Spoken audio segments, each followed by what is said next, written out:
Bonjour à toutes et à tous. J'espère que vous allez bien. C'est une joie renouvelée de pouvoir passer ce temps ensemble devant la parole. Cette parole qui reste vraie, et on vient de le chanter, qui est cette lumière sur notre sentier, qui était vraie hier, aujourd'hui et qui restera vraie demain. Et ce matin, nous allons nous plonger dans l'évangile de Jean, au chapitre 14. J'ai eu une petite sueur froide dans mon dos tout à l'heure. Jean, chapitre 14. C'est un chapitre incroyable.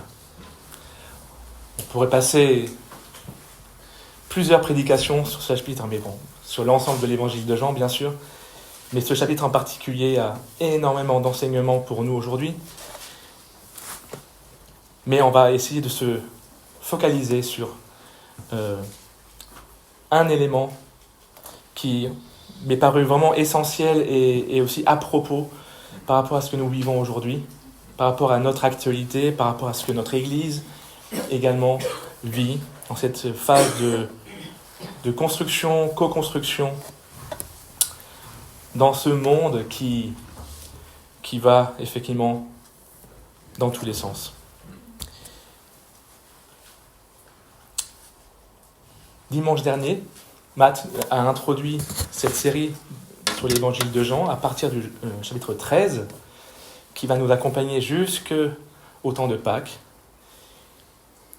Et Mathieu, dimanche dernier, nous a vraiment focalisé et a insisté sur cette confiance, cette pleine confiance que nous sommes appelés à placer en Jésus-Christ. Et on a vu pas mal d'épisodes dans ce chapitre où les disciples n'avaient pas forcément la confiance bien placée, en particulier l'apôtre Pierre. On voit également Jésus qui a dénoncé, en tout cas qui a révélé qu'il y aurait un disciple parmi eux qui allait le trahir, Judas. Et à travers ce chapitre 13, on sentait bien les disciples bien déstabilisés, bousculés, et ça n'allait pas finir.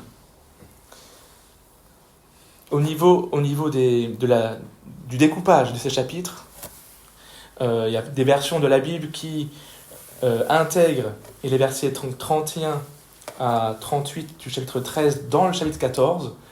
En tout cas, dans la version Nouvelle Édition Genève 79, ce passage est intégré dans le chapitre 13.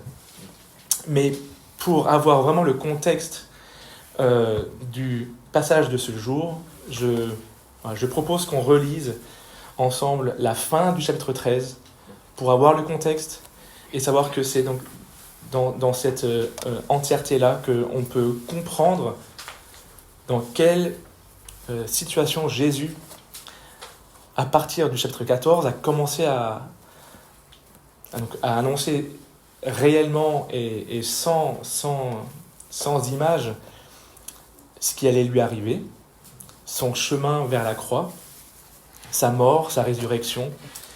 Et les chapitres 14, 15, 16, Jésus insiste beaucoup sur ce qui va arriver, mais en même temps, il est là pour les rassurer, pour les réconforter, pour dire que votre cœur ne se trouble point. Croyez en Dieu, croyez en moi. Oh, combien de fois Jésus répète ces promesses, ces exhortations de lui faire confiance. Et il fallait que je me concentre sur un élément dans ce chapitre 14 et j'ai vraiment eu à cœur de me concentrer sur cette paix véritable que Jésus seul peut nous donner. Cette paix véritable en Jésus, un chemin de foi, d'obéissance et de communion. Avant qu'on prenne ce temps de lecture, je vous propose de prier encore. Notre Père, toi qui es aux cieux, toi qui règnes sur tout, sur l'univers, sur notre terre, sur sur nos vies, sur ce monde encore aujourd'hui. Seigneur, nous venons à toi ce matin,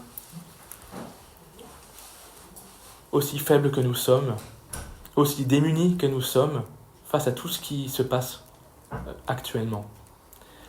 Nous venons devant toi, te déposons nos vies, nos cœurs, que tu nous parles une nouvelle fois à travers ta parole, que tu nous encourages, que tu nous vivifies par ton esprit, que tu nous aides à comprendre ce que tu veux encore nous apprendre, nous montrer de ta personne,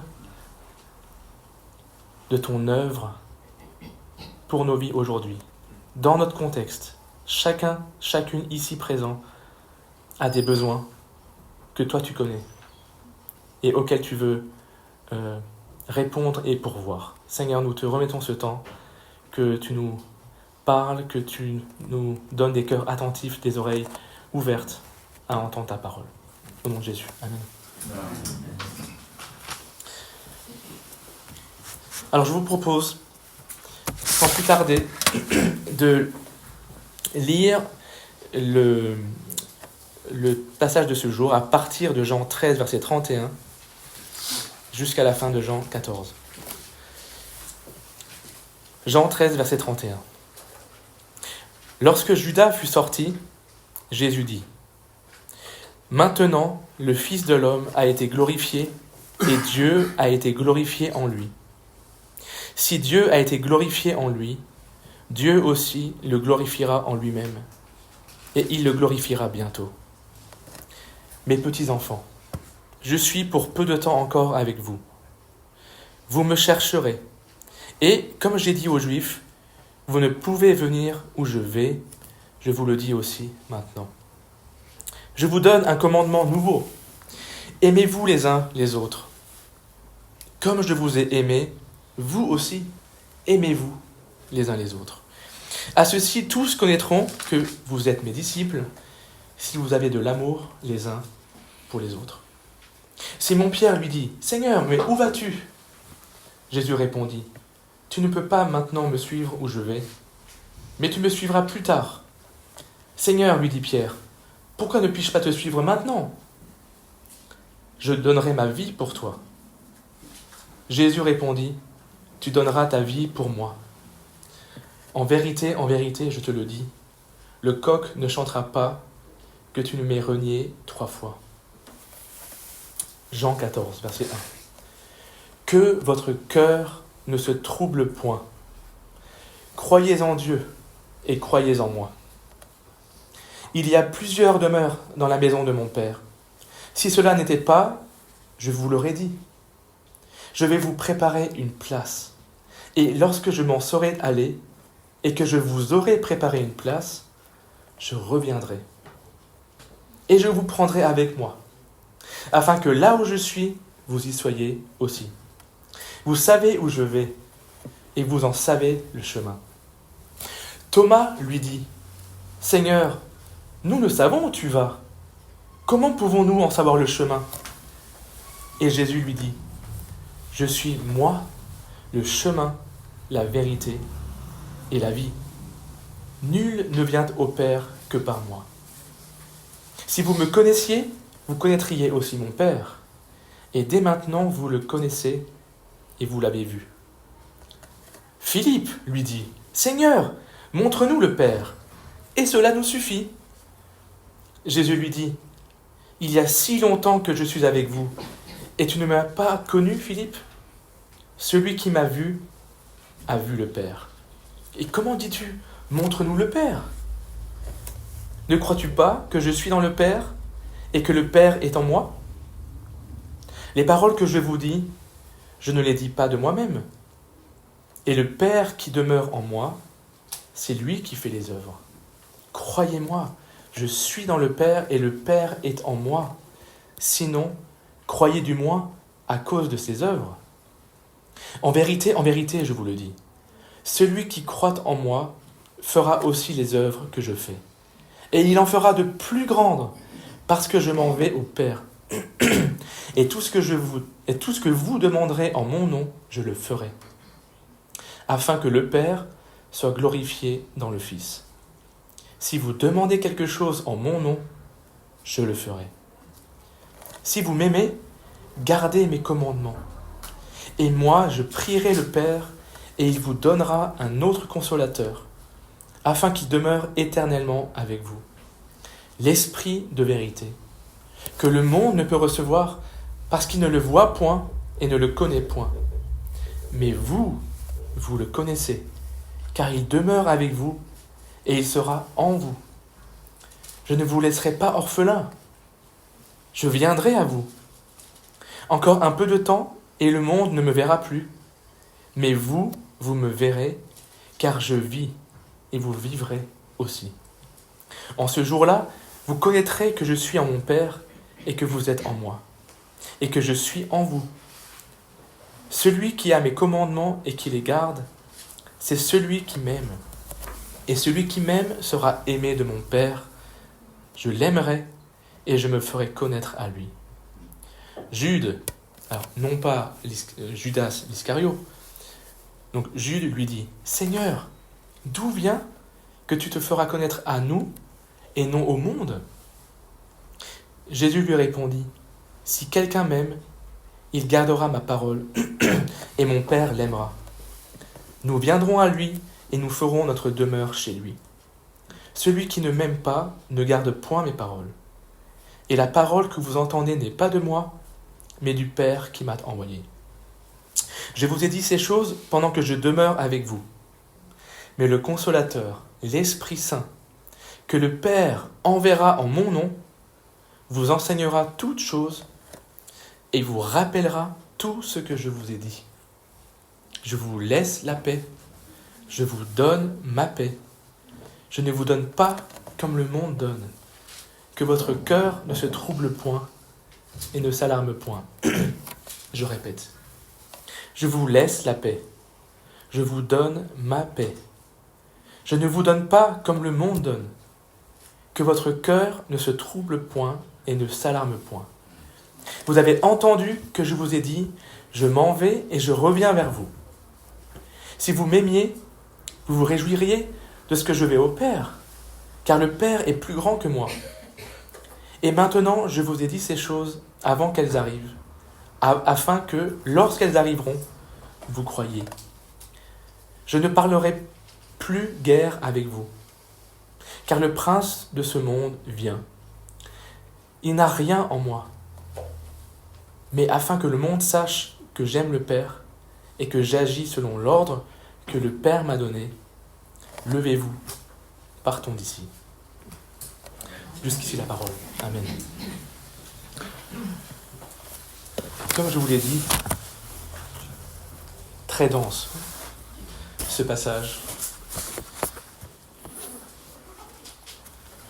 Et en préparant cette prédication, ce temps, j'étais ô combien encouragé, vivifié, de voir de quelle manière déjà Jésus s'y prend pour préparer ses disciples.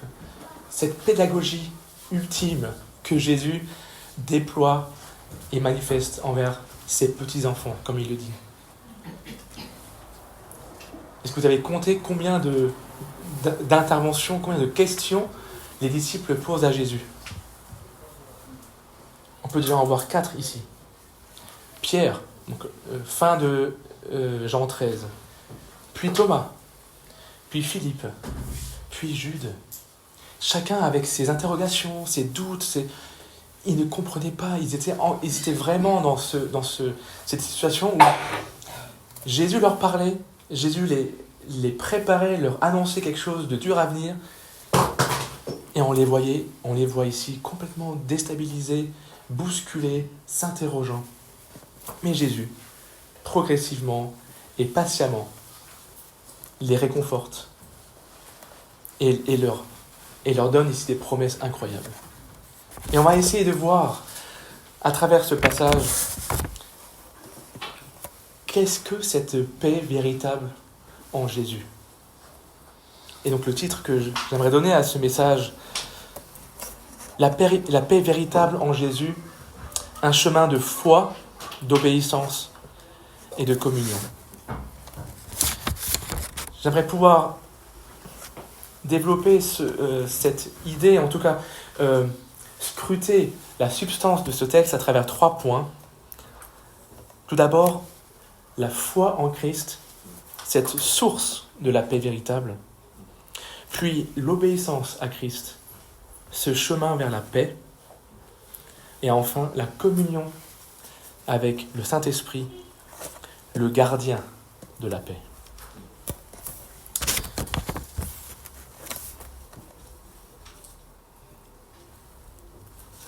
Que votre cœur ne se trouble point. Croyez en Dieu et croyez en moi. Jésus commence ce chapitre avec cette exhortation incroyable.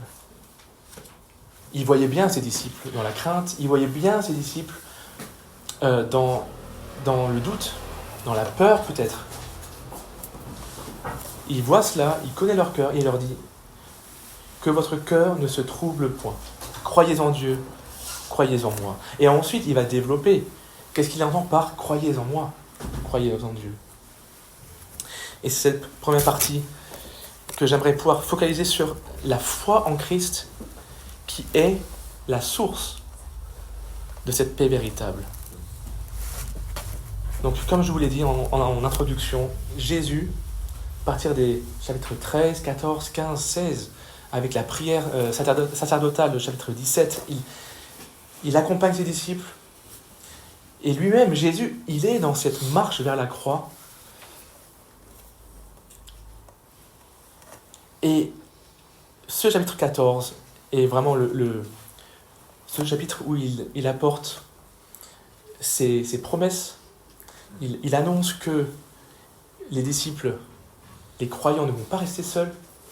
Même si lui, il part, il va revenir à travers le Consolateur, et donc ça on verra dans un second temps.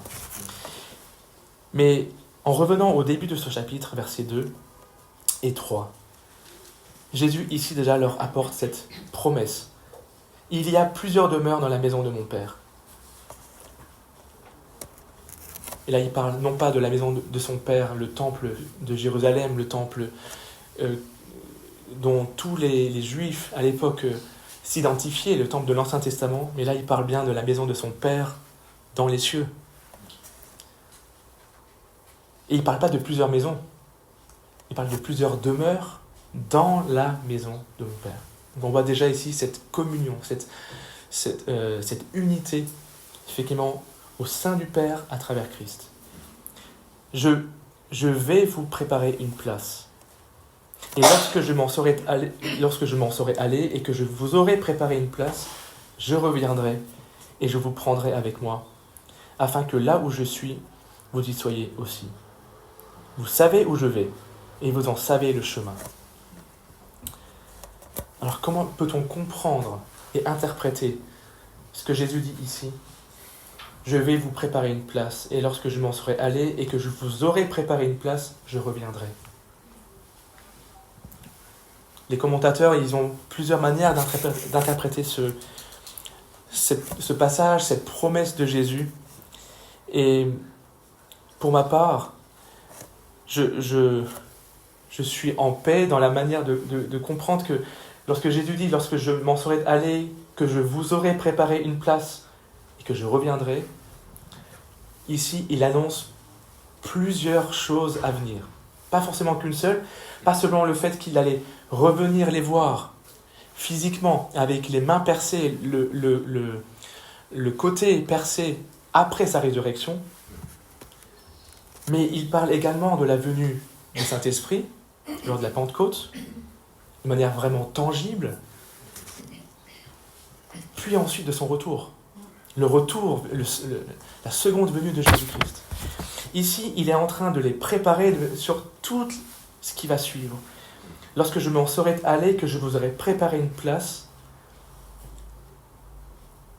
autrement dit, que je serai mort à la croix et ressuscité, c'est à travers sa mort à la croix, à travers sa résurrection, qu'il nous a préparé cette place, qui nous a préparé toutes ces demeures dans la maison de son Père. C'est à travers sa mort à la croix, sa résurrection, donc en préparant cette place qui nous a ouvert la voie vers le Père. Ce chemin nouveau vers le Père. Cette restauration éternelle avec son Père. Et Jésus ici, c'est intéressant, il dit à ses disciples, vous savez où je vais. Il ne leur dit pas, vous allez comprendre où je vais aller. Vous allez... soyez patients. Non, il dit, vous savez où je vais, vous en savez le chemin. Et Thomas, il dit, mais non, on ne connaît pas le chemin. Comment pouvons-nous en savoir le chemin? Thomas répond à Jésus. Et là, on a cette promesse, cette vérité de Jésus, qu'on est tous par cœur, bien sûr. Jean 14, 6, Jésus lui dit, je suis le chemin, la vérité et la vie. Nul ne vient au Père que par moi. Amen. Amen.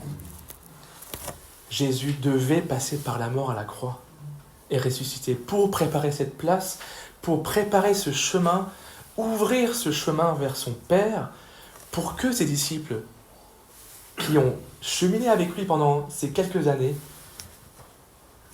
puissent prendre ce chemin en croyant en Jésus, tout simplement. Il n'y a pas d'autre chemin. Et encore aujourd'hui, dans ce monde où tout va sans dessus-dessous, nous n'avons plus aucun repère.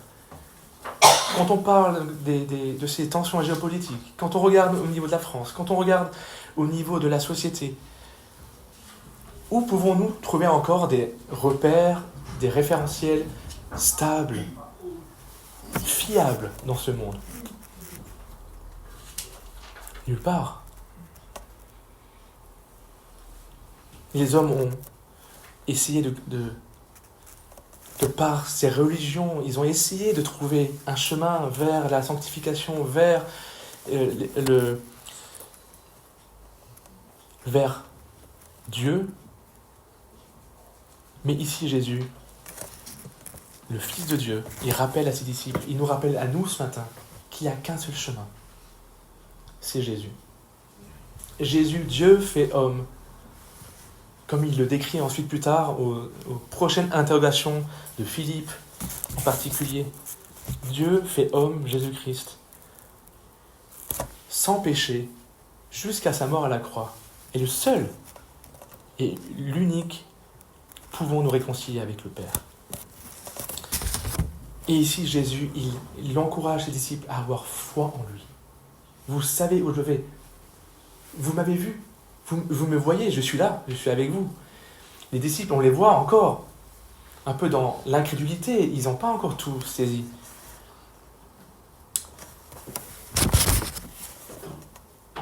Et Philippe, par la suite, il lui dit aussi, mais Seigneur, montre-nous le Père.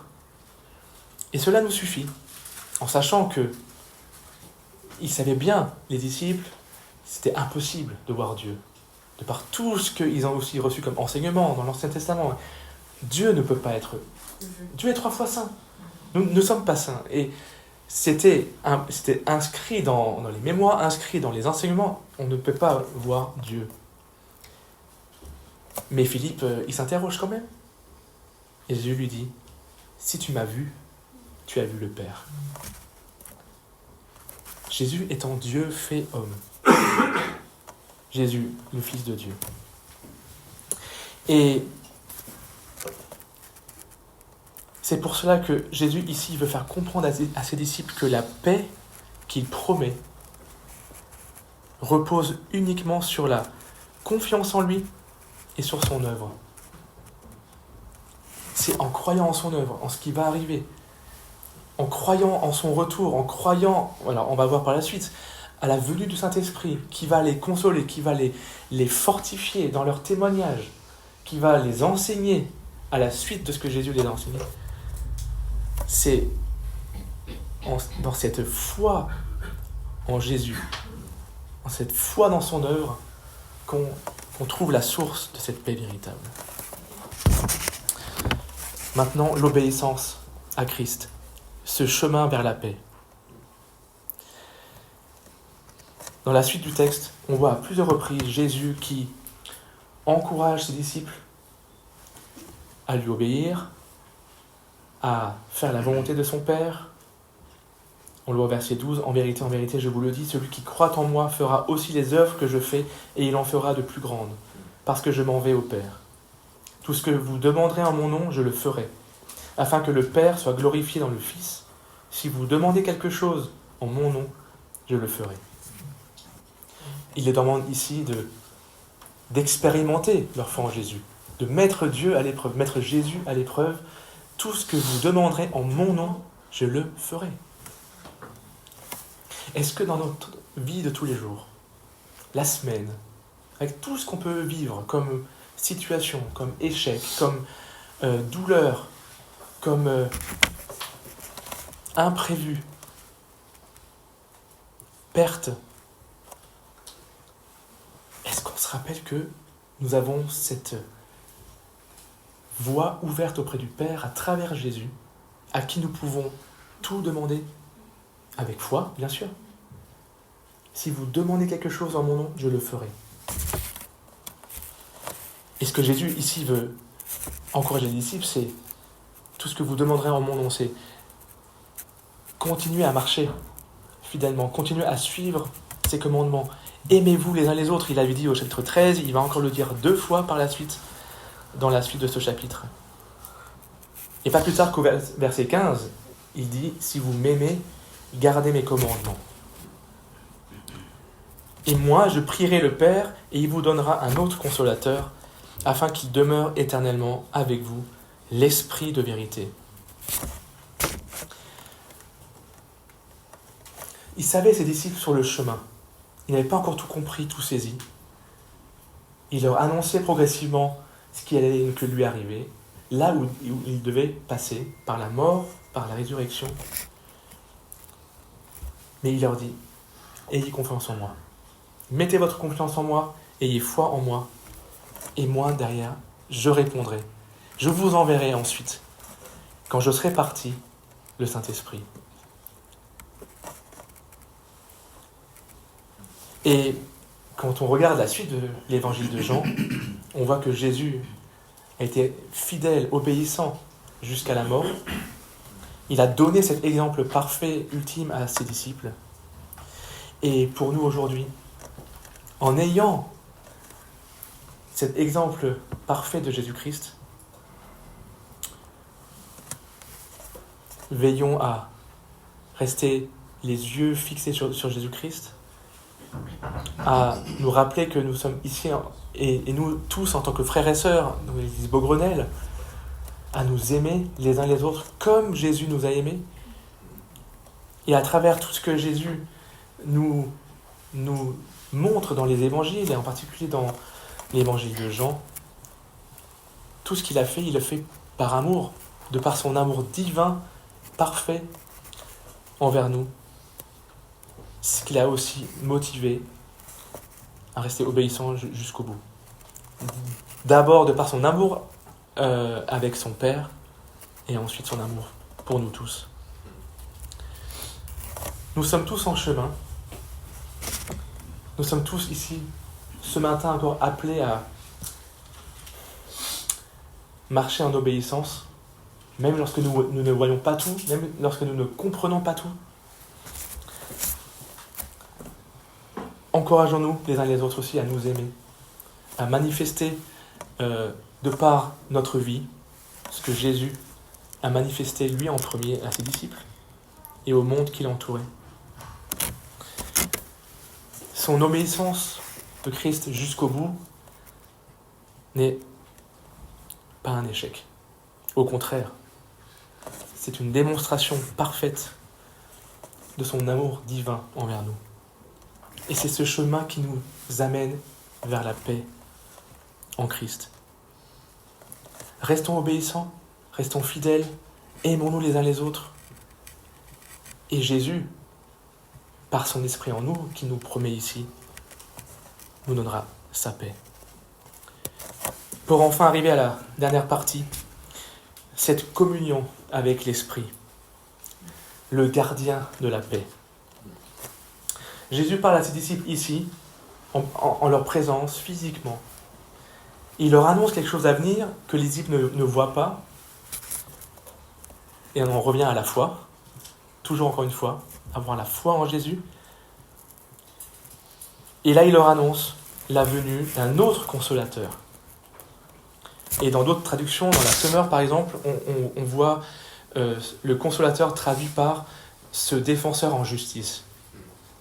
C'est-à-dire, d'une part, ce consolateur qui viendra réconforter, encourager les disciples, mais également donner les paroles à propos pour défendre Jésus-Christ, défendre l'Évangile, défendre le nom de Jésus-Christ, de par leur témoignage.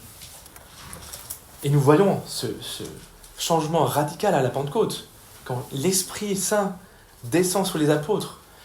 On voit comment Pierre a été transformé, et progressivement aussi Paul qui était transformé par l'Esprit, ces apôtres qui ont eu ce courage décuplé, non pas par leur propre force, ou par une motivation transcendante de quelque chose, non, c'est l'Esprit de Dieu en eux qui leur donna cette puissance, cette force pour défendre l'Évangile, défendre le nom de Jésus-Christ, que pour beaucoup ont connu de leur vivant. Et ici, il y a ce verset, donc verset 27, qui pour moi est, avec le verset 6, fait partie de ces versets centraux de ce chapitre. Je vous laisse la paix, je vous donne ma paix, je ne vous donne pas comme le monde donne.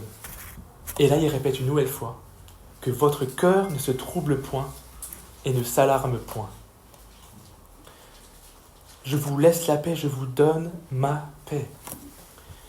Et dans ce monde où tout va mal, nous ne savons pas qu'est-ce qui va arriver demain. Encore une fois, donc pour moi personnellement, la semaine est déjà bien chargée avec tout ce que j'ai à penser au travail. Donc j'essaie de ne pas trop encore charger mes pensées avec tout ce qui se passe dans le monde. Et j'essaie autant que possible de dire « Seigneur, tu es au contrôle ». Et Mathieu l'a aussi dit dimanche dernier en introduction, Dieu sait ce qu'il fait. D'une part, Dieu reste souverain sur ce monde qu'il a créé. Il a été prié tout à l'heure, Dieu nous a créé, Dieu a créé ce monde. Il est au contrôle de tout, il est souverain. Il est infiniment grand, infiniment puissant. D'une part. Et d'autre part, nous sommes en lui. Nous qui croyons que Jésus est le chemin, la vérité, la vie, nous sommes ces réceptacles de la paix de Jésus. Et nous devons lui demander, Seigneur, oui, j'accepte ta paix. Je veux ta paix. Tu me la donnes, je la prends. Nous devons aussi répondre à cela. Et pour moi, personnellement, je le vis et j'essaye aussi de le développer comme une attitude. Parce qu'on peut bien vite retomber dans nos doutes, retomber dans nos inquiétudes en voyant tout ce qui brinque-balle donc à droite et à gauche. Non, Seigneur, je reviens à toi. Tu me donnes ta paix, que le monde ne pourra jamais me donner. Et c'est cette communion avec l'Esprit Saint qui désormais habite en nous, lorsque nous avons cru, le Saint-Esprit, comme Jésus ici l'a promis, il vient habiter en nous. Et c'est en cette communion avec l'Esprit qu'il va nous garder dans la paix en Jésus. Gardons les yeux fixés sur l'œuvre de Jésus, cette source de la paix véritable en ayant foi en lui. Continuons de marcher de progrès en progrès dans ce chemin que Jésus a tracé vers le Père, qui nous a ouvert vers le Père, ce chemin vers la paix. Et enfin, regardons aussi à notre cœur. Quelle est notre attitude de cœur par rapport à l'Esprit de Dieu ? Il veut habiter en nous, il veut prendre toute la place. Plus rien à nous, tout à Christ. Avec son esprit qui agit, qui nous transforme, qui nous apaise, qui nous réconforte. Il y a un verset donc, de Paul dans une de ses épîtres que je ne me rappelle plus, où Paul il dit que moi je diminue et que Jésus augmente en moi. Que nous puissions être dans cette attitude de cœur du Seigneur, je veux diminuer. Que ton esprit prenne de plus en plus de place dans mon cœur. Que Christ, à travers son esprit en nous, puisse grandir et de plus en plus être le seul Seigneur véritable de notre vie, de notre chemin sur terre, avec cette paix qu'on ne pourra jamais trouver dans ce monde et que nous trouvons uniquement en Jésus. Jésus a dû passer par le chemin de la croix. Il nous a précédés dans cette mort à la croix, mais il en est ressuscité. Et ce matin, après ce temps de prédication, nous allons pouvoir prendre la Sainte Seine et à nouveau nous rappeler ce que Jésus a subi pour nous, ce sacrifice ultime, cette œuvre ineffable à la croix, pour nous accorder sa paix. C'est en mourant à la croix qu'il a pu nous donner sa paix. Sans cette mort à la croix et sa résurrection, nous ne serions pas là, nous ne pourrions pas recevoir cette paix de Jésus, nous ne pourrions pas avoir cet accès renouvelé auprès du Père. Jésus étant le chemin, la vérité et la vie. Nul ne vient au Père que par moi. Et j'aimerais encore ce matin lancer un appel à toi qui peut-être aujourd'hui est dans le trouble, dans le questionnement, qui n'a pas encore fait ce pas de lâcher prise, de foi devant Jésus, que nous ne voyons pas, que nous ne pouvons pas toucher,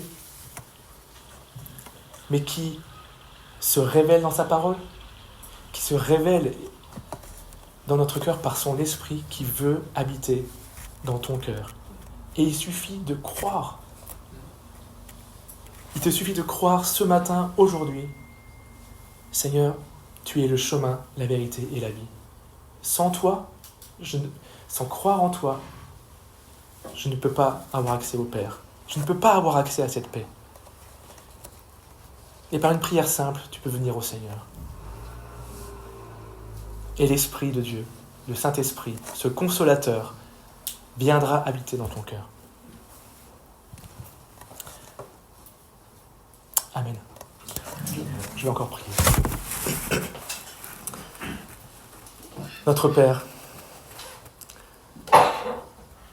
combien souvent notre cœur peut être troublé, peut s'alarmer à la vue de tout ce qui se passe dans ce monde, ou de par ce que nous pouvons vivre dans nos vies respectives, dans nos familles, dans nos voisinages, au travail. Seigneur, nous te déposons tout à tes pieds. Nous voulons renouveler notre foi en toi. Seigneur, oui, tu es le chemin, la vérité et la vie. Et nul ne peut venir au Père que par toi. Seigneur, nous voulons une nouvelle fois te demander ta paix. Tu nous la donnes avec grâce, avec abondance. Cette seule paix véritable qui nous apaise, que ce monde ne peut pas donner. Seigneur, que en ces temps troubles, que nous puissions nous appuyer sur toi, revenir à toi, garder les yeux fixés sur toi qui suscite la foi, qui l'amène à la perfection. Et Seigneur, nous voulons aussi te remercier pour cette œuvre que tu as accomplie. Tu n'as pas simplement parlé, tu n'as pas simplement dit ou annoncé des promesses, mais tu as été fidèle, obéissant, tu t'es humilié jusqu'au bout, jusqu'à la mort, et même jusqu'à la mort à la croix. Seigneur, merci pour ton amour, merci pour ta grâce, pour ta paix que tu veux déverser encore aujourd'hui dans nos vies. Au nom de Jésus. Amen.